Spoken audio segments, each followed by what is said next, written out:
नमस्कार, स्वागत है आपका बिहार समाचार में। बिहार वालों के लिए आज सरकार ने कई योजनाओं की शुरुआत की है। बिहार के किसानों, मजदूरों, शिक्षक, अभ्यर्थियों और विद्यार्थियों के लिए बड़ी खबर है। साथ ही बिहार में शराबबंदी कानून में भी बदलाव कर दिया गया है। बिहार में कई नए नियम लागू हुए हैं। तो आज के बिहार की बड़ी और काम की खबरों पर बात करेंगे। इससे पहले आपसे एक छोटी सी अनुरोध है, कृपया वीडियो को एक प्यारा सा लाइक अवश्य कर दीजिएगा। आपका लाइक करना ही हमारी मेहनत का फल होता है। बिहार में शराबबंदी को सफल बनाने के लिए 1218 पदों पर नियुक्ति की जाएगी। 1218 पदों पर बहाली होगी। देखिए, शराबबंदी कानून पर सख्ती बढ़ाने और इसके अंतर्गत छापेमारी और दोषियों की गिरफ्तारी अभियान को तेज करने के लिए 1218 नए पदों पर नियुक्ति होगी। मुख्यमंत्री नीतीश कुमार जी की अध्यक्षता में हुई राज्य कैबिनेट की बैठक में इसकी स्वीकृति दे दी गई है। साथ ही बता दें कि 238 अतिरिक्त लिपिक पदों या जेल क्लर्क के लिए भी बहाली की जाएगी। नीतीश कैबिनेट ने इसकी भी सहमति दे दी है। कुल मिलाकर बात करें तो बीते दिन की कैबिनेट की बैठक में 1456 पदों पर बहाली का फैसला ले लिया गया। चाहे जेलों में 238 अतिरिक्त लिपिक पदों की बहाली हो या शराबबंदी को सफल बनाने के लिए 1218 पदों पर बहाली, दोनों के लिए विज्ञापन जल्द ही आने वाला है। बिहार शिक्षक भर्ती को लेकर बड़ी खबर है। शिक्षक भर्ती के लिए नोटिफिकेशन निकाल दिया गया है। आवेदन प्रक्रिया 15 जून से शुरू होगी और 12 जुलाई तक आवेदन करने का मौका दिया गया है, यानी 12 जुलाई तक लास्ट डेट रखा गया है। बिहार में बीपीएससी के द्वारा 1,70,461 शिक्षकों की बहाली हो रही है। कक्षा पहली से लेकर 12वीं तक शिक्षकों की बहाली की जा रही है। शिक्षक भर्ती परीक्षा में मुख्य पेपर 120 अंकों का होगा, जिसमें से 80 संबंधित विषय से पूछे जाएंगे व 40 अंक सामान्य ज्ञान से होगा। नेगेटिव मार्किंग भी इस बार रखा गया है, लेकिन क्वालिफाइंग पेपर में कोई भी नेगेटिव मार्किंग नहीं होगा। और क्वालिफाइंग मार्क्स की बात करें या कितने नंबर में पास हो जाएंगे, तो देखिए, सामान्य वर्ग वालों को 40% कम से कम लाना होगा, ओबीसी वालों को 36.5, ईबीसी को 34%, एससी एसटी, महिला या दिव्यांग कैंडिडेट को 32% कम से कम मार्क्स लाना होगा क्वालिफाइंग के लिए। चाहे नियोजित शिक्षक हो या फ्रेश अभ्यर्थी, सभी की परीक्षा एक साथ ली जाएगी। सभी का सिलेबस एक जैसा होगा। और बात करें नियोजित शिक्षकों की, तो नियोजित शिक्षकों की कोई भी उम्र सीमा का बंधन नहीं होगा। मतलब किसी भी उम्र के पड़ाव में आप इस शिक्षक भर्ती में आवेदन कर सकते हैं, यदि आप नियोजित शिक्षक हैं तो। और साथ ही बड़ी खबर यह भी है कि जिन विषयों में एसटीईटी परीक्षा नहीं हुई है, उसमें से 10 वर्ष की छूट दे दी गई है अभ्यर्थियों को। 2019 या उसके बाद शिक्षक पात्रता परीक्षा पास करने वाले अभ्यर्थियों को बड़ी राहत मिली है।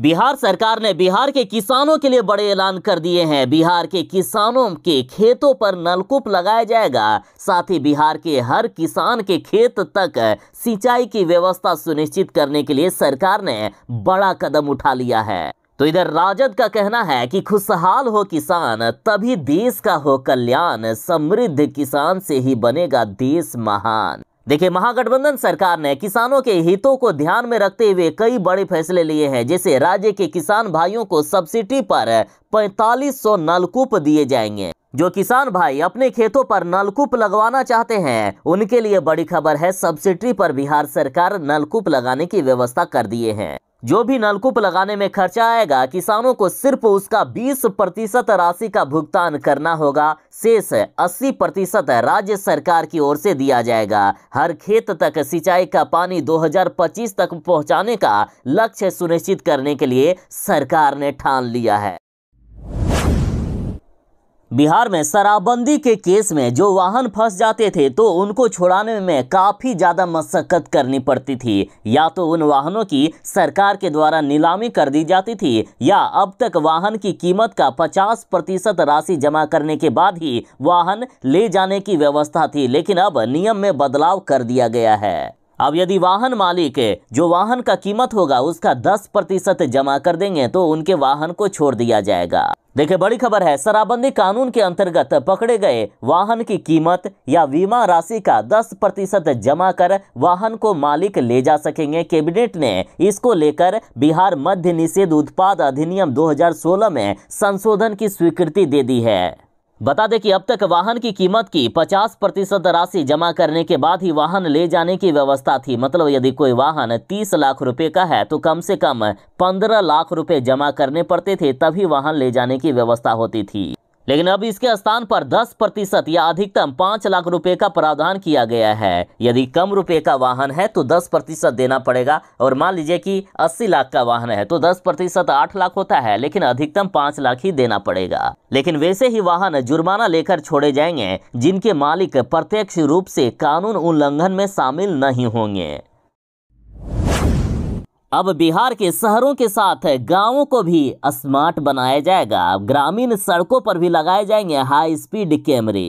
और बिहार में जो ये सड़क दुर्घटना बढ़ रही थी तो इसे रोकने के लिए सरकार ने ये सख्त कदम उठा लिया है। अब गाड़ी से ठोकर मारकर भागना काफी मुश्किल होगा। देखिए, राज्य के विभिन्न जिलों में NH, SH व ग्रामीण सड़कों पर गाड़ी से दूसरे को धक्का मार के भागना अब गाड़ी मुश्किल के लिए काफी मुश्किल होगा। सुरक्षा के तहत ग्रामीण सड़कों एवं सभी हाईवे पर हाई स्पीड कैमरे लगाने को लेकर काफी समय से प्रक्रिया चल रही थी, लेकिन हाल में हुई रोड सेफ्टी की बैठक में निर्णय ले लिया गया है कि अक्टूबर तक बिहार के शहरों के साथ सभी गांवों में भी कैमरे लगाने का कार्य पूरा कर लिया जाएगा, ताकि तेज वाहन चालक व गलत तरीके से वाहन चलाने वालों पर तुरंत कार्रवाई हो सके। वहीं सड़क दुर्घटना के बाद घायलों को अस्पताल तक पहुंचाया जा सके। परिवहन विभाग ने रोड सेफ्टी कार्यक्रम के तहत वैसे जगहों को भी चिन्हित करने का दिशा निर्देश जिलों को दे दिया है जहां सड़क दुर्घटना अधिक होती थी। वहीं कैमरों को स्थानीय थानों से जोड़ा जाएगा ताकि दुर्घटना की जानकारी संबंधित थानों को जल्द से जल्द मिल सके। सड़कों पर रात में गश्ती बढ़ाई जाएगी। वहीं जहां लाइट की व्यवस्था नहीं है उन सभी जगहों पर लाइट लगाया जाए। इस संबंध में भी संबंधित विभागों को दिशा निर्देश दिया गया है